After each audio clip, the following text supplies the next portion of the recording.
Nous l'avons vu lors du dernier salon de l'auto d'Alger, les Algériens raffolent des Seat. Nous avons donc décidé de leur offrir un petit cadeau, venir chez eux essayer et leur faire découvrir l'un des modèles les moins connus de la marque espagnole, l'Altea Freetrack. Et vous allez voir que les routes et l'arrière-pays algérien sont le terrain de jeu idéal pour cette version tout chemin de la Seat Altea. Nous allons visiter des lieux magnifiques et faire des rencontres passionnantes. Direction Alger pour le départ de cet essai inédit.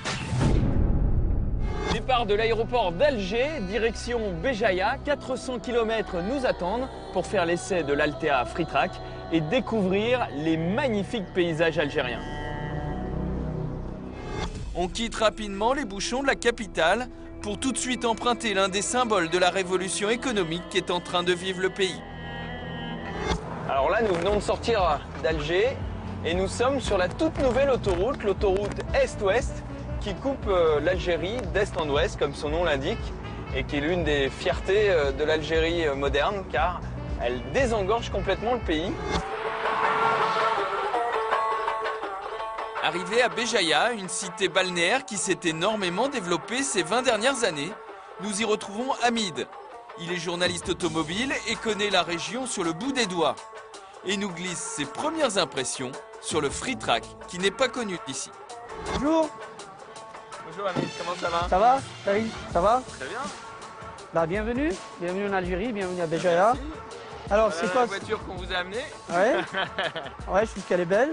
Je pense que c'est un véhicule idéal pour l'Algérie, avec une caisse un peu rehaussée et un 4 roues motrices qui est idéal pour, je pense, pour les routes algériennes. On a quelques nids de poules, alors donc on a besoin de ce genre de véhicule. Je trouve qu'elle a une gueule un peu agressive, une face avant attirante. Moi, ce qui m'a attiré, c'est le gabarit. Et ben, je serais ravi de faire un petit tour à bord de l'Altea. Bah regarde, hop, voilà, c'est fait, on veut t'exaucer. On y va là? Alors Hamid, où nous emmènes-tu pour commencer? Pour commencer, on va aller faire un petit tour au Cap Carbon. D'accord. Ben, je vous réserve une petite surprise. Alors tes premières impressions de conduite de cette Altea Freetrack? Je trouve que l'assise est très confortable. Elle a une position un peu surélevée. On est passé par quelques nids de poules, quelques dames. Je pense que s'est bien comporté. Hamid nous emmène dans un lieu très prisé des Algériens, le Cap Carbon.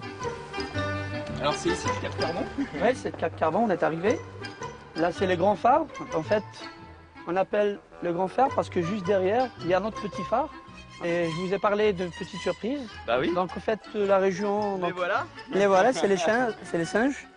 C'est l'attraction principale du Cap Carbon. On a des invités surprises. Je crois qu'ils aiment bien la voiture. Ils l'ont adopté apparemment. Ouais. J'ai un autre endroit à vous faire visiter. Ouais. Eh ben, allons-y. Allons-y. Après cette rencontre surprenante, nous quittons le magnifique Cap Carbon pour partir de l'autre côté de Béjaïa.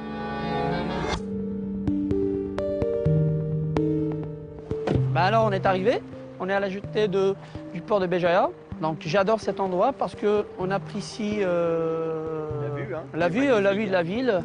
Le port de Béjaïa est l'un des premiers ports en Algérie, donc en termes de trafic, de marchandises. Un port gazier, c'est ça? Le gaz arrive jusqu'ici? Le gaz arrive ici et aussi le pétrole et la marchandise aussi. Donc c'est un port très important en Algérie. Je te réserve un petit rendez-vous sympa au club de foot. D'accord. Nous laissons Hamid pour se rendre au JSM Béjaïa, le club de football de la ville. Nous y retrouvons l'un des piliers de l'équipe, Toufik Zerara, un joueur professionnel international qui s'est illustré à Sochaux, en Belgique ou à Dubaï. C'est désormais l'un des tout meilleurs joueurs de la Ligue 1 algérienne et nous allons lui faire essayer le Freetrack. Bonjour. Comment ça va? Ça va, et vous? Bah super. On t'a apporté un peu de récréation. Ouais, je vois ça. Comme on sait que les footballeurs aiment bien les voitures en règle générale, on t'a amené le modèle qu'on essaie ici en Algérie. On va te laisser nous conduire. Ok. Bon, alors tes premières impressions sur cette voiture?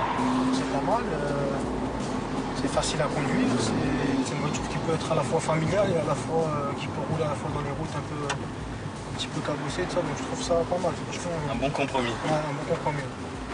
Bon, tu nous emmènes dans un endroit sympa, je crois. Ouais, je vous emmène dans un endroit là qui un peu spécial, qui tient à cœur tous les footballeurs. Donc je vais vous ramener, là on va bientôt arriver, vous allez voir, c'est une petite surprise. Ah, Petite c'est sympa. surprise. Ah, bah voilà un exemple pour tester le free track. C'est que la route qui est plutôt pas mal là d'un coup. Ouais, c'est vrai que maintenant il y a quelques bosses, on arrive dans un petit patelin, un petit village, donc on ne va pas forcément terminer les routes.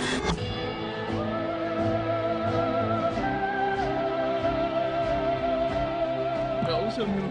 Ah, on est arrivé dans le village, c'est la maison du père de Zinedine Zidane.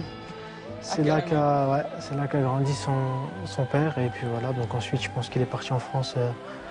Il s'est installé sur Marseille pour travailler, mais c'est son village natal, c'est sa maison.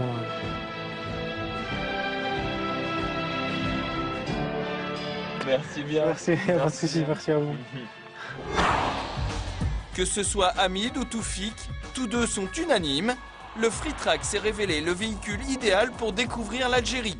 Aussi à l'aise sur route que sur les sentiers cabossés, c'est l'une des voitures familiales les plus polyvalentes.